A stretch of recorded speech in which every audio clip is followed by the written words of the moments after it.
Hey there, my name is Leo. Welcome to the channel. In this video, I'll be expanding and providing a way better implementation than the one I provided in this video. This was really, to be honest, effortless implementation of a way to edit your videos using AI, because I really just wanted to test out GPT-o3 Mini High, and the results were pretty amazing, but they weren't the ideal situation. Despite some people messaging me saying that it really helps them in creating short videos, I think for longer videos, you don't have a lot of flexibility. But if you didn't watch the video, there's no problem. I'll show you right now what's it about. I have this 47 seconds video to see how my LLM will perform while transcribing this video. Not really transcribing, while transcribing this video. Not really transcribing, while transcribing this video. Not really transcribing, but actually detecting those duplicate places of the video and also removing any silence. This is also an issue. And yeah, I hope it succeeds. Yeah, so there's a lot of silence, there's a lot of duplicates, and the AI identifies those duplicates, identifies those segments that it needs to be erased, and provides me a final structure at which I then go back to the video, merge everything, place it down all seamlessly, and then you have a final result, which is something close to this one. This is a test video to see how my LLM will perform while transcribing this video. Not really transcribing, but actually detecting those duplicate places of the video and also removing any silence. This is also an issue. And yeah, I hope it succeeds. At the end, this video should be more at the point, and I shouldn't wait between each phrase since it will group everything up. Nice. So that's currently what it does. But if you're a video editor, you've probably already seen the problem with this, which is the following. So I grab a segment of my MP4 file, right? This is great because I already removed the silence, and this is all sent over to a JSON. Then all this is sent over to an AI, which then spits out what is the ideal final segments. So for this example, it would remove this segment, either because it's a duplicate, either because it doesn't make sense with the rest of the video. So then this all is finally merged together, and you have a final video. This final video is not flexible. And what I mean by it not being flexible, so let's suppose that instead of these two segments, we had multiple segments. So this one over here, this one, and that. If at some point the AI messed up and you need to change something, especially in longer videos, you would have to go to that segment, find it inside the raw video, cut that part out, bring it back here. That just adds another layer of complexity, and depending on your recording and depending on the AI's result, you'll have even more work than you would have initially if you just cut the video. So my solution for this was quite simple. We still do everything we did previously. So it does create the final video. It does create all the suggestions, transcription, raw segments, and you can see that all over here. For those that didn't watch the previous video, we have raw segments where you get specific parts of the video where it has those sound waves. So in some cases, it might be like, this is just 3 seconds. Up here, it's up to 4 seconds, or like 5 seconds over here. So that all depends on how much were I talking at that point. This is all it does. So this doesn't use AI at all. Then we go over to transcription. This transcription uses the Whisper API from OpenAI. So it does use AI here to understand what's being said. Honestly, I've seen some comments in the previous video about Premiere already having this feature. You can generate the transcriptions and cut off the silences, but it's really bad. Like the transcriptions from Premiere Pro are really bad. It's nothing compared with Whisper AI from OpenAI. This one does get some things wrong sometimes, but not as much as Premiere Pro. So after it's transcribed, this is all sent over to the AI, which then spits out the suggestions. And these suggestions are just a filtering of the remaining objects. And finally, we get to step 6, which is creating the SRT file. Let's open our raw MP4, send that over to Premiere Pro. Nice, that's listed down there. Now still inside Premiere Pro, head over to File, Import, Video Editor, Subtitles, SRT, Open. With the captions over here, just grab that, place it in there, hit OK, and now you have the specific desired segments from the AI all listed up here. You could then just come over here in H and cut them off. That is now all together, and you can run the video.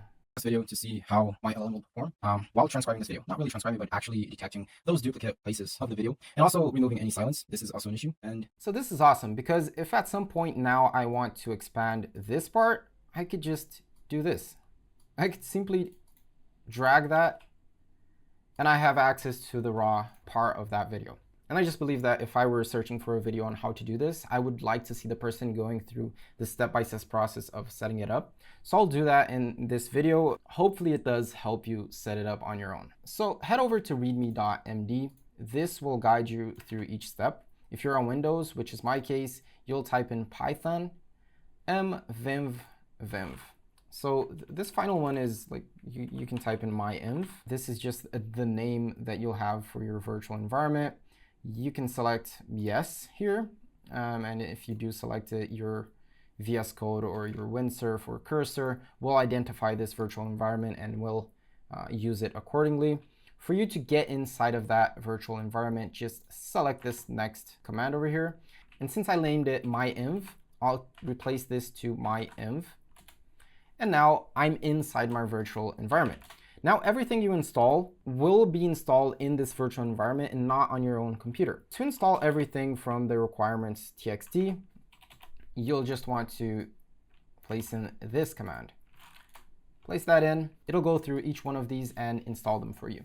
Perfect. As soon as that's done, and something I forgot to mention is that you would need Python for this, but installing Python should be pretty easy. If you need any help with that, please feel free to reach out in the comment section. Now the last thing you need to configure is your M file. This will not be created here, so you'll have to head over here, create a new file. This new file should be called .env, which will then use your OpenAI API key. You have to set it up in this exact structure and place your API key from OpenAI. If you need any help with that, head over to the AI Forge community where I have a video explaining how you can set that up.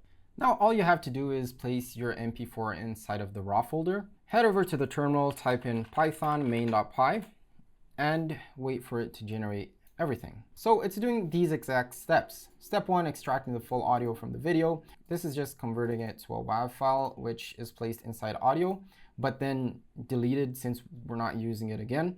Step 2, loads audio to text segments based on sound levels. This is like the precious part of it. Then in step 3, it's the transcription part from Whisper.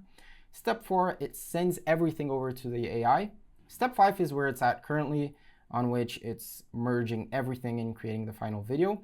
Step 6 is creating the SRT file, which you can import inside of Premiere or whatever editing software you're using. And that is finally it. Just head over to edited. Here you'll have access to the final video. In these subtitles, you'll have access to the SRT file. If you want to change your LLM at all, just head over to SRC LLM suggestion, and in here for some reason it's written GPT-4o mini here. That's not what we're using GPT-4o. At least this was a pretty good model. I tested Gemini but didn't have great results with it. I've had great results with Gemini for many other things, just not for this particular case. It just seems to get the structure all wrong. There is no better way of testing this than actually using it in the video you're editing. So right now I have 2 generated captions. One is using the GPT-4o. The other one is using Gemini. The Gemini one is the one on the top, and you'll notice it considers way more captions than GPT-4o. The code is a bit different, but I've also added it in the community as of editing. So hey there, my name is Leo, welcome to the channel. In this video I'll be expanding. Here in the beginning I say that, eventually I say something like despite it being useful. Despite some people see, like Gemini identified that twice, and this is wrong to identify that.